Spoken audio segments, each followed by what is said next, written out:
예, 안녕하세요. 오늘 11월 5일.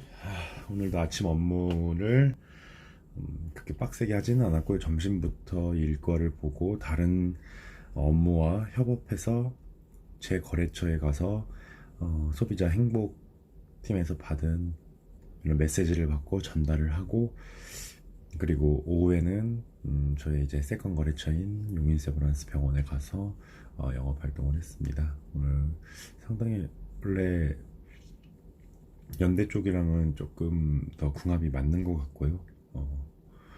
그래서 오늘 잘하고 온 것 같고 뿌듯한 느낌입니다. 또 하나 더 뿌듯한 느낌은 이런 술 유혹에 대해서 거의 한 1시간 정도 고민했습니다. 나갈까 말까. 근데 술을 멀리하고 제가 이 책상에 앉아서 저녁 10시 전에 이렇게 영상을 찍고 있다는 것을 굉장히 기쁘게 생각합니다.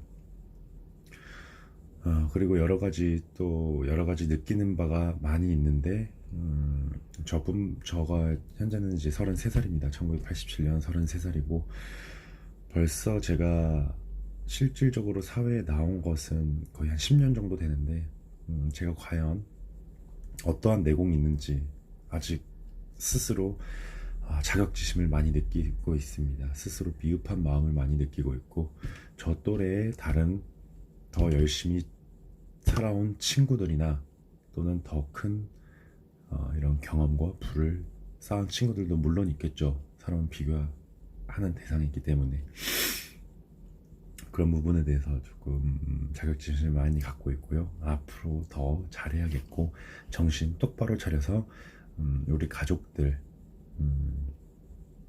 내가 우리 가족의 얼굴이라고 생각하는 것처럼 열심히 해서 누가 되지 않고 도움이 될 수 있는 오세연이 될 수 있도록 노력하도록 하겠습니다.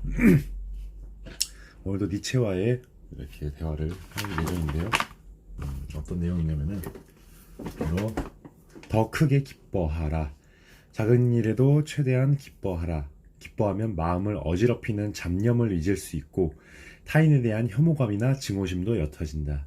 부끄러워하거나 참지 말고 마음이 이끄는 대로 마치 어린아이들처럼 싱글벙글 웃어라. 배제되고 싶지 않은 마음이 초래한 비극. 아마미야의 기린이란 친구 벌이라는 소설은 왕따의 참혹한 실상을 고발하는 작품으로 저자가 중학교 때 겪었었던 실제 경험을 바탕으로 썼다고 한다. 중학교 2학년 학생인 이 소설의 주인공 하마다는 학교 특별활동에서 같은 학년 친구인 곤노 가즈 등과 함께 배구부로 활동했다. 어느 날 이마이라는 전학생이 배구부에 새로 들어온다. 다른 아이들보다 체격이 훨씬 크고 활발한 성격에 이마이에게 한눈에 반한 하마다는 곧바로 그녀에게 다가가 친해지려고 한다. 하지만 이마이는 처음부터 왜소한 체격에 나약한 성격의 하마다를 괴롭힘의 대상으로 여겼다. 시간이 지나자 이마이는 뭔가 실패를 하면 에이 하마다처럼 돼버렸네 하며 하마다를 실패의 상징으로 만드는 등 아예 깔보고 업신여기는 말을 수시로 내뱉는다. 이마이가 배구에 별로 소질이 없는 하마다에게 기회가 있을 때마다 거칠게 소리를 지르는 등 함부로 대하자 배구부 아이들은 너나 없이 덩달아 하마다를 깔보게 된다. 이마이는 하마다에게만 그렇게 행동하는 게 아니었다. 좀 살이 찐 편인 가지를 돼지라고 부르는가 하면 어느 사건을 구실로 곤노는 아예 배구부에서 나가게 만든다. 하마다는 이마이의 위세에 눌려 한없이 위축되면서도 어떻게든 이마이의 마음에 들려고 노력한다. 그것이 배구부에서 살아남는 유일한 방법이었기 때문이다. 방학이 끝난 어느 날 배구부 아이들이 모여 시험에 대해 이야기를 나누게 된다. 이마이가 말했다. 수학은 하나도 공부하지 않았는데 큰일이야. 여기서 이마이의 말에 맞장구 치고 하마다는 그들의 기분을 맞춰주려고 불쑥 이렇게 말한다. 나도 수학을 진짜 싫어. 답안지를 그냥 백지로 내고 싶은 심정이야. 그러자 이마이가 그럴 용기도 없으면서 무슨 소리냐 라며 놀려대기 시작하고 다른 아이들도 여기에 합세한다. 하마다의 얼굴이 시뻘겋게 달아오른다. 잠시 후 질 수 없다는 생각에 하마다는 이마이에게 덜컥 이렇게 말해버린다. 그럼 약속해. 우리 둘이서 백지를 내자. 두 사람은 단단히 약속했고 하마다는 실제로 그렇게 한다. 교실을 나오면서 이마에게 달과 백지로 제출한 것을 자랑하려는데 그녀가 피식 웃으면서 말한다. 정말로 그랬단 말이야? 너 바보냐?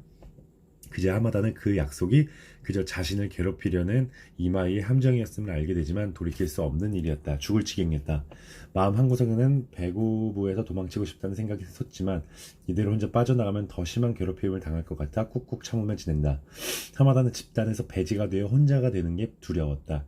더 큰 문제는 하마다 그렇게 절망하는 한편으로 마음속의 우상인 이마이에게 여전히 집착하고 있다는 사실이었다.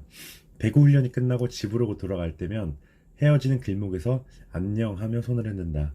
무시당하는 현실은 조금도 변하지 않았음에도 하마다는 주위의 눈에 이마이와 사이좋은 친구로 보이기 위해 계속 손을 흔들며 친한 척을 하는 것이다.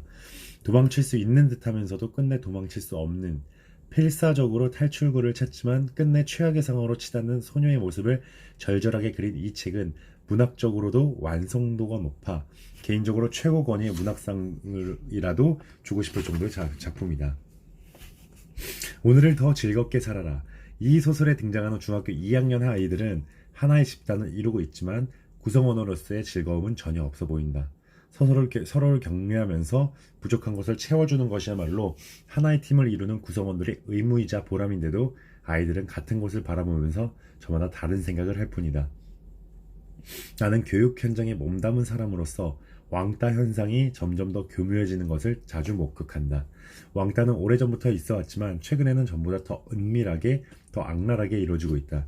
왕따는 타인에게 고통을 주는 행위에서 기쁨을 찾는 것이다. 상대가 고통으로 일그러질수록 더 큰 희열을 느끼며 다음 공격 기회를 엿본다. 1년에 수백 명의 왕따 희생자들이 스스로 목숨을 끊는 현실에서 짜라투스트라는 이렇게 말했다에 나오는 다음과 같은 니체의 말을 곱씹어볼 필요가 있다. 우리가 지금보다 더 즐겁게 살아갈 방법을 알게 된다면 타인에게 고통을 주면서 기뻐하는 기분 따위는 자기 자신 안에서 깔끔히 해결할 수 있을 것이다. 그러면 타인에게 고통이 되는 것을 생각해내는 일도 아예 사라질 것이다.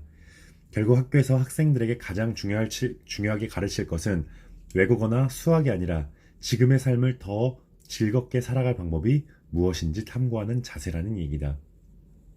지금보다 더 좋은 내일을 만들기 위해 적극적으로 향상심을 품으면 주위 사람을 경멸하거나 무시하는 태도는 상상도 할 수 없을 것이다.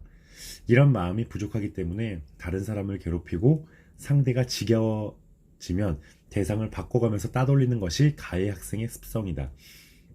니체는 짜라투스트라는 이렇게 말했다 해서 이렇게 썼다. 작은 일에도 최대한 기뻐하라. 주변의 모든 사람들이 덩달아 기뻐할 정도로 즐겁게 살아라. 기뻐하면 기분이 좋아지고 몸의 면역력도 강화된다. 마음을 어지럽히는 잡념을 잊을 수 있고 타인에 대한 혐오감이나 증오심도 옅어진다. 부끄러워하거나 참지 말고 마음이 이끄는 대로 마치 어린아이들처럼 싱글벙글 웃어라. 자, 오늘 이 내용 일단 핵심은 인간이 기쁘게 살아가는 것만큼 좋은 것은 없다라고 귀결되는 대목으로 보여지는데요. 한편의 소설,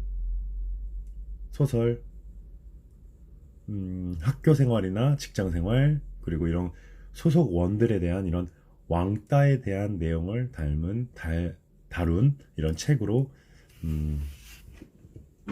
시작을 하였습니다. 우선 일본에는 이지메 이런 게 굉장히 심하죠. 물론 한국에서도 굉장히 심합니다. 예컨대 저 어릴 때도 굉장히 왕따라는 게 유행을 했었고요. 저도 학교 생활을 하면서 또는 그룹 생활을 하면서 여러 가지 이런 성숙하지 못한 시기에 다른 그룹 아이들과 지내면서 제가 본 것도 많고 굉장히 심한 것들도 많았습니다. 정도의 차이지 엄청 심한 친구들은 거의 반에서 또는 전교에서 유명할 정도로 또는 누구나 다 알 정도로 그렇게 심한 따돌림을 받았고요. 따돌림이라 함은 이제 일부 다른 타인이 소수 한 명 또는 몇 명을 소수를 따돌리는 것이죠. 상대가 좀 다르다는 이유로, 좀 해괴망측하다는 이유로 보편적이지 않은 것들을 본인이 흡수하기가 어렵거나 또는 조금 열등한 하게 보이는 것들에 대해서 이렇게 따돌림을 하게 되는 게 이런 따돌림이죠. 저도 봤고, 이게 배구부에서 왔었는데 저는 이제 축구부를 했었습니다. 근데 그런 상황에서 저는 이제 운동을 하면서도 물론 저도 일부 어느 일정 기간 동안 그런 것을 경험해 본 적도 있습니다. 그런 것을 어떻게 경험해 봤냐면은 바로 이런 것들이었습니다.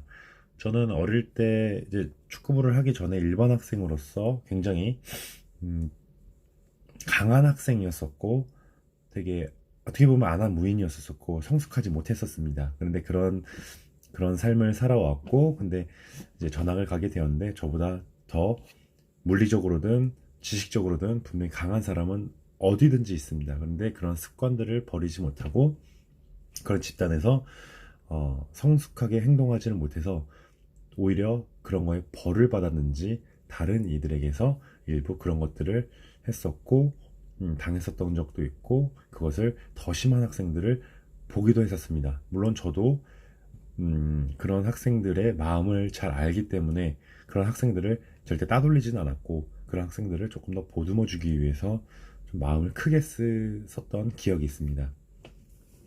근데 결국 그것은 그 상대가 열등해서라기보다는 뭔가 조금 다르거나 또는 튀는 행동을 했을 때 또는 그런 보편적인 사고에 맞지 않았을 때 그 타인들이 엄청난 성숙하지 못하고 다른 것들에 집중을 못하면서 이렇게 일부를 따돌리는 것에 기인한다고 볼 수 있습니다. 그런 형상이 이제 확장되는 것이 이제 사회적으로 문제가 되는 것들이었고요. 현재도 아마 아이들은 그런 것들이 있을 것 같습니다. 그것은 매우 큰 트라우마로 작용을 하게 되고 또 습성이 좋지는 않습니다. 근데 그것을 이기기 위해서는 사소한 것도 기뻐하고 다른 이들을 포용할 줄 알고 웃음거리가 되는 것, 이것을 감사하게 여겨야 됩니다. 왜냐하면 상대방이 기쁨을 줄 수 있는 것이고, 웃음거리가 된다는 것은 상대방이 기쁨을 줄 수 있는 것으로 단순하게 생각을 해야지, 너무 복잡하게 이것저것 생각하게 되면은 오히려 다른 이들과 똑같은 고통 속에서 헤어나오지 못할 것입니다. 두 번째로는 힘을 가져야 합니다. 기뻐하는 것도 기본이고 힘을 가져야 합니다. 힘을 갖는 것다는 것은 상대방이 나를 얕잡아 보지 않도록, 미국 같은 경우는 체구가 작은 아시아인들, 호주도 그렇고요, 백호주의가 강하기 때문에 그 체구가 작은 타 지방, 타 지역, 타 나라, 타국 사람들을 조금 무시하고 이렇게 사건 사고도 많이 벌어지는데요. 그래서 미국 같은 경우는 그런 무시와 따돌림을 당하지 않기 위해 벤치프레스를 뭐 100kg씩 들면서 근육을 펌핑 시키고, 싸움이라든지 남자들 같은 경우 싸움 같은 것을 조금 더 열심히 해서 그런 것들을 없애고, 또는 여자아이들 같은 경우는 좀 자기 미모를 좀 더 가꿔서 상대방에게 얕잡아 보이지 않고 이런 자기들의 특유의 탤런트들을 좀 더 개발을 해서 상대방을 또 감동을 줄 수 있으면은 그런 것들에 대해서 좀 빠져나올 수 있고, 단 한 사람, 몇 사람만이라도 감동을 줄 수 있게끔 만든다면은 그런 것들은 전혀 고민거리가 되지 않는다고 생각됩니다. 또 사회적으로 또 이런 이지매가 대한 문제는 조금 이제 성숙하지 못할 뿐더러 한가한 시간, 그리고 어떤 곳에 시간을 집중을 해야 하는지 모르는 사람들에게 나타나는 그런 현상일 수 있습니다. 그래서 결론적으로 니체가 했던 말은 기쁨은 우리의 몸의 면역력과 이런 정서적 기능들을 증진을 시켜주고 상대방에 대한 이런 증오심 같은 것, 증오심이 옅어진다고 볼 수 있습니다. 그렇기 때문에 사소한 일에도 매우 크게 기뻐하되 다시 한 30초, 1분 후에 내가 그런 것들을 다시 마음을 잡고 집중할 수 있도록 하는 것도 굉장히 중요하다고 할 수 있습니다. 오늘 또 이렇게 영상을 15분간 찍었고요. 내일은 이제 기업의 회장님과 우리 명 강사들, 서울대 교수님과 또 경희대 이런 네이처지에 나온 박사분들과의 이런 식사 자리가 있는데, 뭐 전혀 긴장하지 않고 저의 하나의 인격체식들이 만나는 것처럼 상대방과의 이런 좋은 이런 영감을 받고 저도 인상적인 모습을 보여줄 수 있는 그런 뜻깊은 시간이 되었으면 좋겠습니다. 오늘도 이상이고요. 굿나잇 되시길 바라겠습니다. 감사합니다.